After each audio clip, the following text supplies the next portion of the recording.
Hello and welcome to another episode of the In-Depth Violin Guide. So on our previous episode, we talked about the importance of our left hand when it comes to intonation and its framing.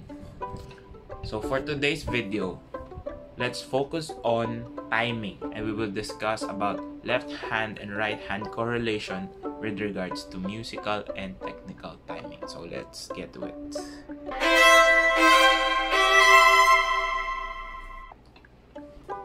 So when we say timing, it gives us the idea of having to do something in the correct manner at the right place and at the right time. So in music, and especially in playing musical instruments, there are two types of timing that we will consider. First one is musical timing, and the second one is technical timing. Okay, so let's first discuss musical timing. Musical timing is the actual sounding of the notes in the exact time that it needs to sound. So it covers your rhythms, your intonation, the phrasing, everything else about the music. Now, technical timing, on the other hand, covers the technical aspects of actually producing the music, which is the proper landing of your fingers, the proper preparation of your bow strokes, and everything that you actually do technically, or how you produce your sound to go with your music. Okay, with that in mind, we can say that musical timing is of a higher degree of importance than technical timing. So you need to focus on your technical timing to achieve better musical timing. So what are the things that you need to check when you're playing so that you can achieve good technical timing, so that when you start to play music, you become better in timing your music as well. So there are a lot of problem areas that we can consider with our left hand alone. So with regards to the technicalities of timing, one thing I always keep in mind is the placement of my fingers. Okay, how fast or how quickly I can put my fingers down. Okay, if we do scales, for example, let's do a scale on G.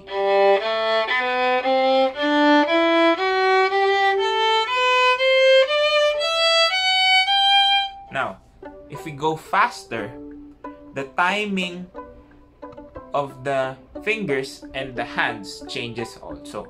But let's see what will happen if I don't change the timing of my fingers, but I will change the timing of my bow.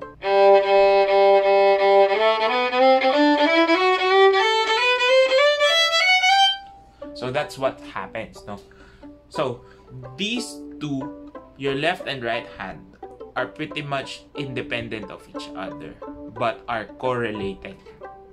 So it means that they do different things to achieve one common goal, and that is to produce sound. So how could you make your timing better so that you don't get this sound when you're playing scales? So this is like playing fast passages, no? So sometimes your fingers get lost. Okay, so what do you do, or how can you solve that problem? So you have to keep in mind first that your fingers on your left hand should move before you do your strokes. Okay, so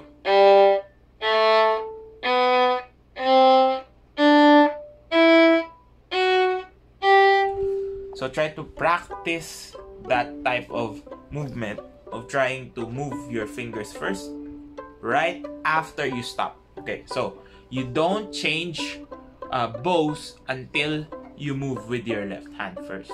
So that would be effective, so that your tones would be cleaner and clearer at the same time. So if you play fast passages, there's a certain stop that you will encounter, no? It may be just a small stop, but every time you change bow, you actually stop. So that's the timing that you have to almost hit when you're changing bows. Is that the time that you stop, that's where you hit your fingers on the string. So if we play fast, you can't play them together. You can't move them simultaneously. So that when you start to play fast passages, you can play it better. So the basic principle here is just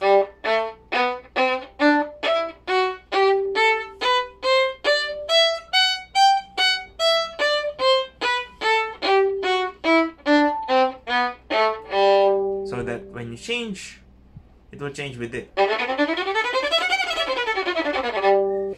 Now, let's try to work on timing the bow strokes. How can you time a perfect staccato stroke? Because sometimes we think that when we hear the sound, that's the only time that your body works. Okay?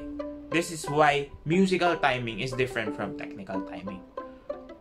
To achieve the right music or the right sound, you need to work first on your technical side, right? As we go on through this series, we will discuss how you can practice them effectively. So moving from the technical side to the musical side and so on. For example, we're doing staccato bows. The work doesn't start when you hit the string and move. The work starts as you prepare the stroke. So even before hitting, that's why when you see orchestra players or even soloists, they try to move their instruments to their body long before they start to play, right? If they have rest passages, almost 2-3 bars before, they're already ready and prepared. So the preparation is part of the technical timing that we're talking about in order for you to play the music better and to sound clearer. So you have the preparation that you need is quite longer than the preparation, than the sound that you will produce. So you need to prepare yourself, time yourself in order to play better. Now, when it comes to timing, we should also talk about tempo. So tempo generally dictates the speed of how fast or how slow you play a certain piece. Now, musical timing, of course, is still relevant here because there are passages that we might play too fast or too slow, and it will defeat the purpose of your musical timing. So, when the technical stuff are harder, it shouldn't be something that would make your musical timing suffer. So make sure when you're practicing that you hit your notes at a slow tempo so that when you play it faster, it becomes natural and sort of in the level of the music that you're after. So changing speeds or changing tempo in different phrases where the piece doesn't tell you to will greatly affect your musical timing. So you really need to work on certain technical difficulties at a slower rate so that when you play it at a faster rate, it would transpire in a better sound production for you.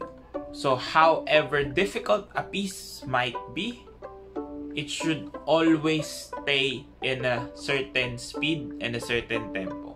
So as a tip, if you can't play it at the speed that you need it to be yet, play it a few notches slower so that you can really get into it and just understand it better. So mastering timing is really, really hard. It's mastering two different instruments.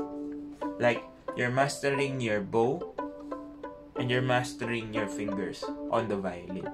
So you really need to work hard on each one. So how can you achieve better timing, technical timing, is to actually work on one and then work on the other. Okay. What I would do if you have some new bow techniques is to actually play or rehearse them or practice them in your open strings. For example, you just learned how to do martelly stroke. So you try to practice it on open strings so that when the time comes that you would use it in a piece or use it in a phrase, you won't be dealing with it again. So it needs to come naturally to you, so that when you start playing them,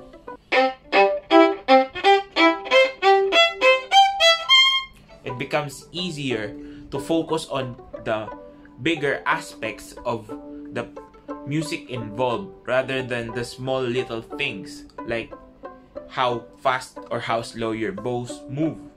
And also in intonation, you can practice your intonation separately from your bow technique, so that when you combine the two together, they do two different things but with one common goal, and that is to make your music. So I hope you learned something new on this episode. Watch out for the next episode. Also, like and comment on this video if you have more questions. Also, share this with your friends and also subscribe to my channel and ring the notification bell so that you're updated with all the new content that is coming up. And I hope to see you on the next video.